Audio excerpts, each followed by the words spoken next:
I want to start this video off by saying that I am a huge Techland fan.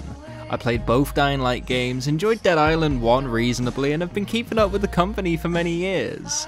These guys have always been known for making fun, satisfying experiences that just makes this quite frankly oversaturated and uninspired genre feel somewhat fresh and new. Dead Island 1 had a wacky tone that didn't attempt to take itself too seriously, with an open world and revolutionary gore and physics system the gaming industry had never seen before. And Dying Light offered an in-depth parkour system that made the way you traverse the sandbox engaging and offered a whole new array of weapons and enhancements to visuals and gore, which was then expanded and improved in its sequel Dying Light 2. So how is this game? Is it good? Better than some of Techland's recent Dying Light games? I'll stick to the end to find out.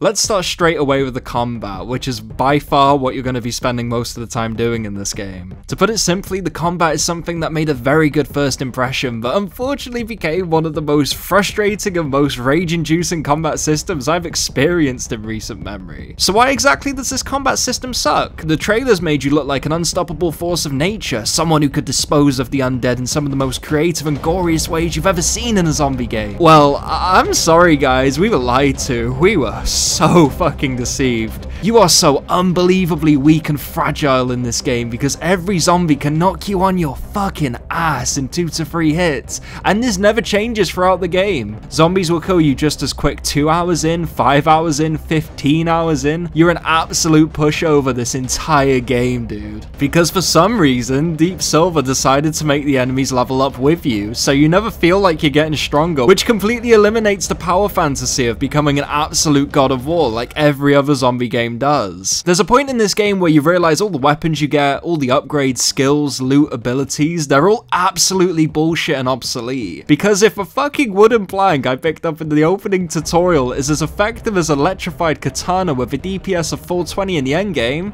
then what's the point? What's the point of having RPG loot systems if I can never enjoy the feeling of progression and becoming stronger throughout the experience? That power fantasy we discussed earlier. Well, there is no point. It's an artificial and lazy way to increase difficulty instead of finding more traditional and creative ways, such as adding new challenging enemy types that test your knowledge and skill of the game's mechanics over time, more interesting level design, introduce more mechanics. The list goes on and on. This game's approach to difficulty is the laziest I've seen in years, and its half-baked RPG systems and mechanics make this entire game feel so uninspired and generic. I'm sorry, I don't want to get angry in these fucking reviews, but this game was so fucking lazy. I couldn't believe what I was playing, and the ending, bro, holy shit, we'll get to that ending. Okay, so how does the combat feel despite the fake difficulty? Well, there's 3 main areas to combat. You got your melee weapons, your guns, and your rage ability, which is by far the most fun part of the game. Melee weapons feel surprisingly satisfying to use with fun upgrades that can be equipped such as lightning, fire, bleed, all the Elden Ring buffs you use to destroy those bosses, they're in here. Tearing through the anatomies of these enemies has an element of fun and satisfaction that no game has replicated quite as well as this. Although my issue with melee combat is it's really basic and doesn't offer you a lot of unique or interesting ways to dispose of the infected. Thankfully, the guns are somehow even more satisfying. You unlock them around 1/3 through the game, and it feels appropriate to introduce them around that time. They can also be upgraded with the exact same flexibility as the melee weapons, which is something I'm really glad to see. Although I still do have to say these guns eventually begin to feel weak towards the end of the game.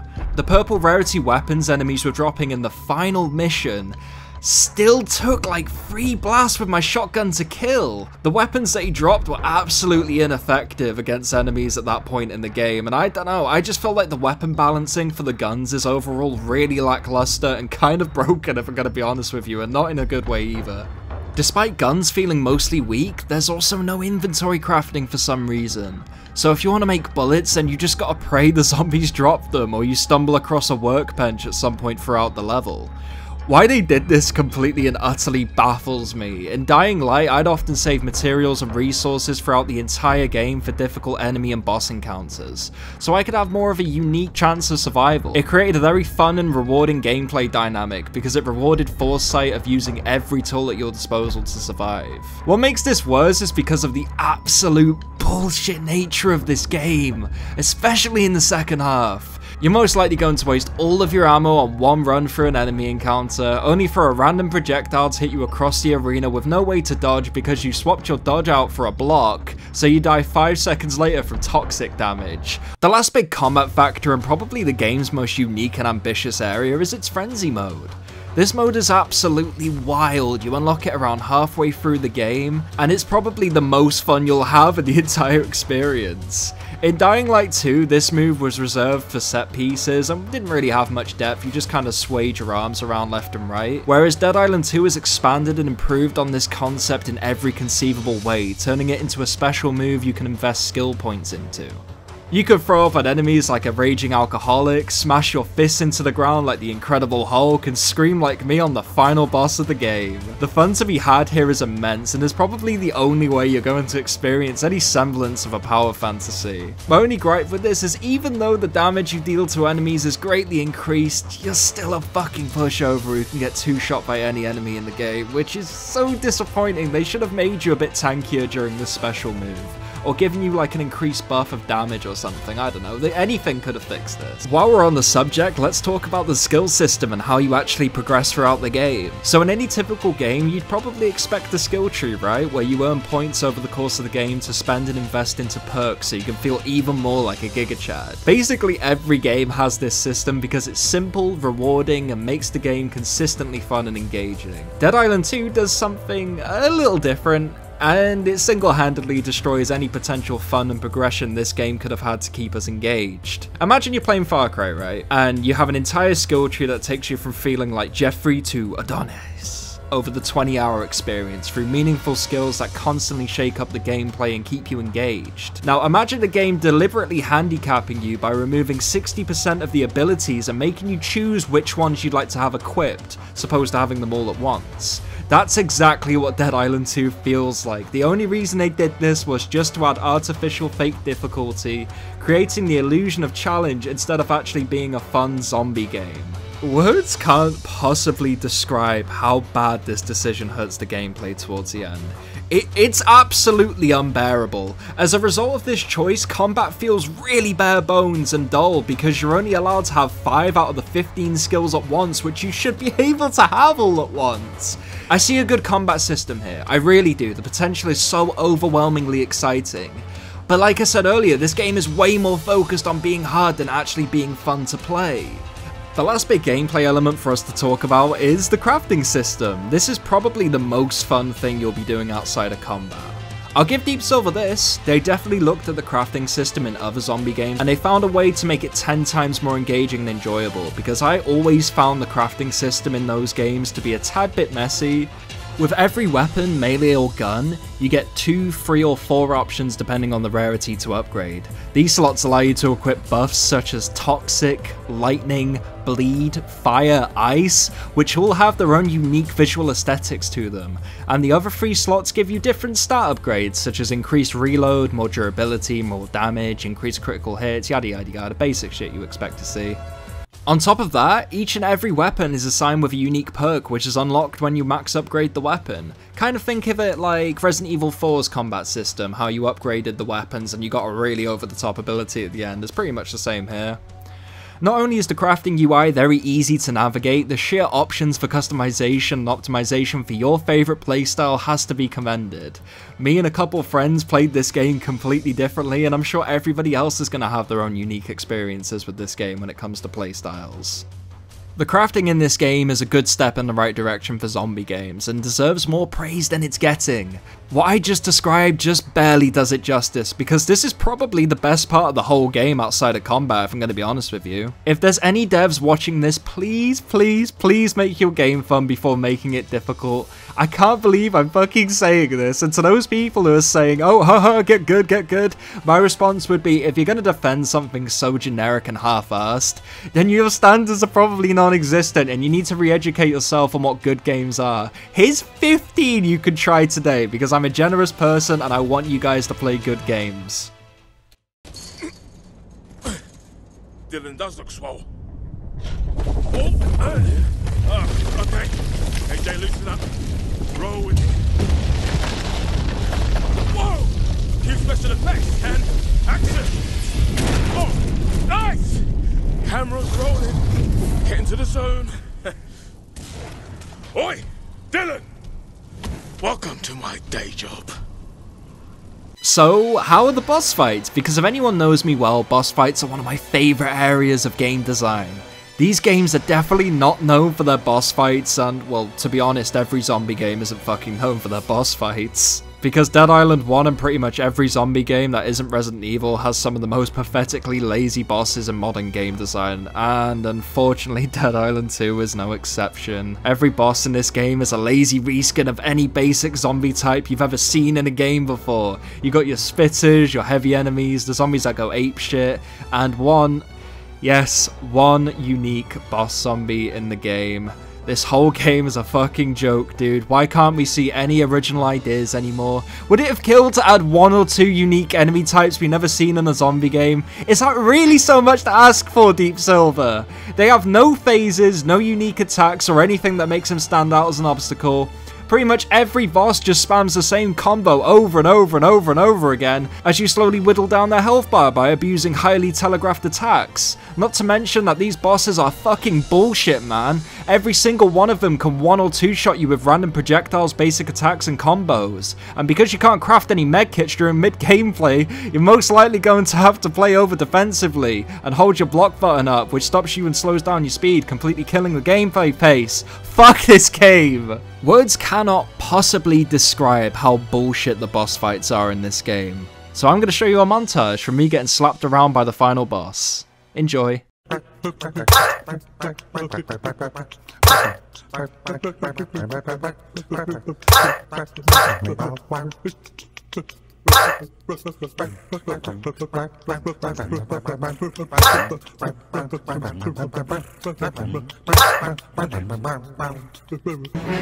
got the power now! I'm doing good in the game, so I'm doing good in life! The last big gameplay element we're going to be talking about is the level design in Sandbox. Now, my issues with the Sandbox are actually really fairly tame because they did a good job here. If you didn't know, this game recreates areas of LA, such as the suburbs, Ocean Avenue, Santa Monica Pier, Hollywood Boulevard, and plenty other hotspots. LA is such a fun and unique setting for a game because the entire map is comprised of interesting locations that constantly keep you guessing. In these areas, there are secret Easter eggs hidden in buildings, plenty of references to Dead Island 1, fun side quests that actually don't feel like filler, and just to quickly touch on the side quests, they feel mostly good. One mission had me visit a hotel to start a disco rave and then go outside to kick enemies into a pool full of toxic waste, which is when this game is at its best. When Dead Island 2 is just having fun with itself and isn't attempting to be anything more than a dumb zombie game, it's an absolute blast. Some levels in the story carry this energy, and I'd say the first third of this game was giving me really optimistic vibes for the rest of the experience. But unfortunately, after the first few opening levels, this game drastically dips in quality. Level design has to be up there as one of the most disappointing elements of this game besides all the other shortcomings. Now, I just recently played through Resident Evil 4, and something occurred to me while playing that game.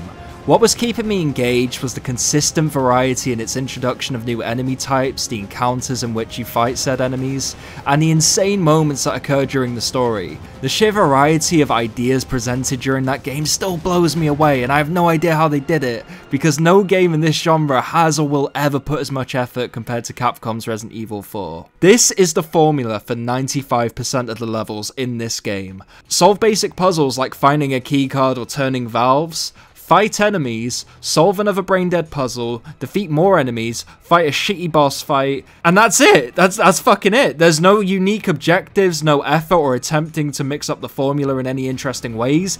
This is what you're doing the entire game, and it gets old real fast, man. Even I don't notice repetition in level design, but this is one of the first times I've noticed it in a modern game, because it was so lazy.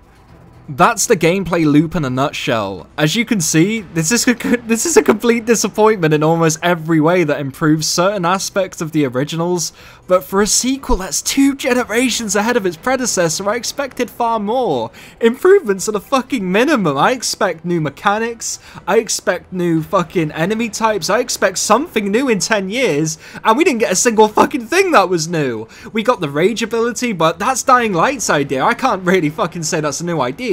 So this game sucks, dude. Please don't buy it. Okay, so I've been putting this section off for a while now because, to be totally honest, I don't even want to talk about it. The story, well, if you can even call it a story, is lazy, uninspired, played out, generic garbage. I fucking hated the story in this game and found it to be one of the most pathetically tacked on story modes in recent memory. Fuck, where do we even begin? Alright, let's just start with the main character and cast. Now, I played the entire game as Jacob, who's the dude on the box art. His character was absolutely fine, who serves as basically an MCU character in a zombie game. The shit this man says is absolutely insane. Just listen to some of these lines, man. Canned laughter for one lifetime. Thank you very much. This all looks splendidly sinister. It's like the lion, the witch, and the looking glass. Don't give me those puppy dog eyes. That one was 90% guff chutney. Oh, you drink chicken coffee. Every other character in this game are just cardboard cutouts of characters that have no personality and ultimately just feel weird and out of place. Unfortunately, the plot is not much better and is probably one of the most poorly executed cash-grabby storylines I think I've ever seen in a modern game. Not only are the main story missions uninspired and lazy, the actual key narrative plot points in the game are generic zombie tropes we're all tired of and have seen 1,000 times before. If you've played The Walking Dead, if you've seen The Walking Dead, you've seen this game, you played this game, just don't play it. You've experienced this game already like 20 times by now. But it actually gets worse because the game just abruptly ends after a shitty final boss, leaving the story on a cliffhanger which is probably going to be continued in DLC. I fucking hate it when games do this. I hated it in Outlast 2, I hated it in that fucking horror game from 20 years ago. I hate it when games do this. It's lazy, it just feels like an unfinished product. You cannot cut the final mission out of a game and sell it as DLC. People will still give Azura's Wrath shit for this. Like, how did they get away with this? Why is nobody talking about this? This is horrible. Don't you fucking do it. What? I'm not seeing that. I'm not seeing it. Don't you fucking do it. Are you fucking serious? Don't you fucking do it. Don't! So in conclusion, what is this game really? Well, it's a massive disappointment, and to be honest, that's being extremely generous. It's way too fundamentally flawed on way too many areas of its gameplay and story. If you really want to play a game with lazy RPG mechanics, mediocre combat, subpar level design, no new ideas, something that is so generic and half-assed, then my friend, this game is right up your alley.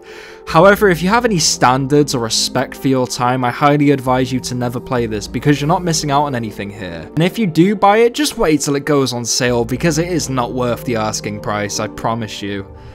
For all those reasons, Dead Island 2 is a 4 out of 10, and man, it might even be a 3, who knows. We need to raise our standards with these games and demand more from developers because my heart can't take more shitty zombie games to review.